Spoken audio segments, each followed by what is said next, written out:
I am Omega Pax. I am the last of the Cybertronian historians. This is the history of Transformers.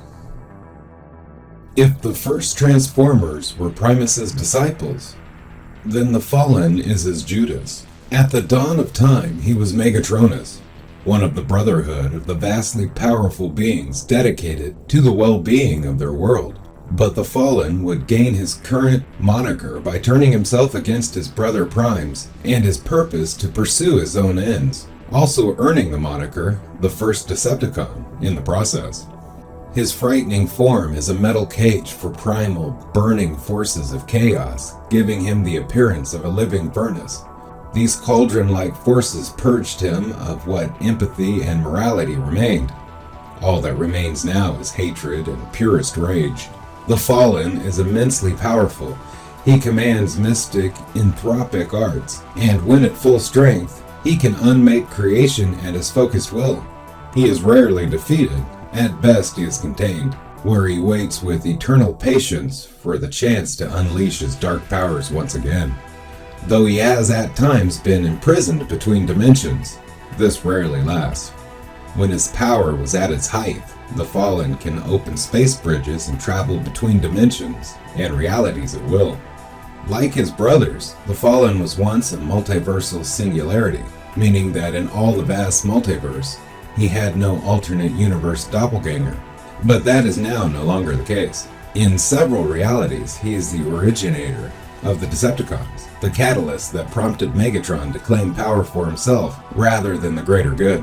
While the exact details of his past are complicated beyond the understanding of mortals, one thing remains constant: he is pure evil. Long ago, Megatronus was hailed as a hero for his defeat of Unicron using the Requiem blaster. However, he and his lover, Solus Prime, clashed over what to do with the blaster afterwards, as Megatronus wanted to keep it for his own, rather than see it destroyed. As the two fought, the weapon was accidentally discharged, killing Solus, and leaving Megatronus to grieve. The other Primes took back the blaster for Megatronus, sealing it away, and he placed himself into exile until he could find a way to reunite with his deceased love. Many years later, Megatronus orchestrated the events of both the Combiner Wars and Trypticon's resurrection from behind the scenes, in an attempt to claim the Enigma of Combination and the Matrix of Leadership. To this end, he recruited Overlord to his cause and guided him to the Matrix of Chaos within Unicron's remains, promising Overlord immense power after his plan had succeeded. Hot Rod also joined the ranks of his acolytes after Overlord used the Matrix of Chaos to turn him into Rodimus Kron.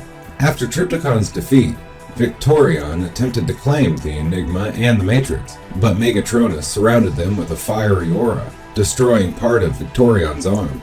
He appeared before the other Transformers, warning them that their time had come to an end.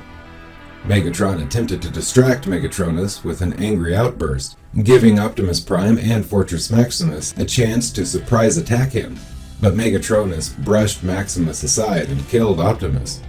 With no one else daring to challenge him, Megatronus took the two relics and departed to complete his plans. Determined to reunite with Solus, Megatronus turned his sights towards the missing Requiem blaster. Unsure of where it might have been hidden, he began searching its most likely places, burning them to the ground when he left empty-handed.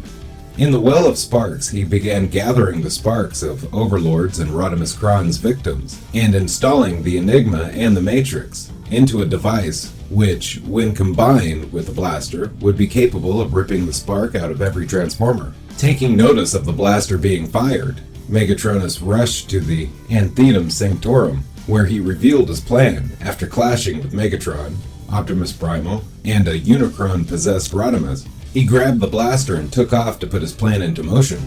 Megatronus returned to the Well of Sparks and installed the blaster, activating his Doomsday weapon. The machine began to drain everyone's spark as planned, causing Solus to manifest, but they were interrupted by the arrival of Megatron and his team. Refusing to lose, Megatronus shot down Windblade, but was restrained by Grimlock and Optimus Primal. However, the sight of the nearly resurrected lover gave him the strength to break free. and he burned all the others except Megatron, who moved to protect them. Before he could finish them off, their battle was interrupted by the unexpected arrival of Rodimus Kron, now totally under Unicron's control. Determined to destroy Megatronus and Solus for being part of Primus's 13, along with the Matrix, Megatronus battled against Unicron, while repeatedly having to divert his attention towards the others attacking the device, temporarily incapacitating Unicron. Megatronus attacked the others despite Solus's pleas for him to stop, but was unable to prevent them from releasing the relics, as the Matrix transformed Primal into Optimal Optimus. While Unicron battled the new Prime, Megatronus made a grab for the Enigma and the blaster, only to be restrained by the other heroes. He managed to overtake them and grab the blaster, seeking vengeance for the failure of his plans, but was caught off guard when the new arrival, Predaking, landed on him from above. The two briefly battled before Megatronus gained the upper hand and ripped off his head, and he attempted to stop Megatron from destroying Solus. His lover, however, suddenly grew in size and grabbed him. Despite his pleas that his love for her was everlasting, she rebuked him and dragged him into the well, finally killing him.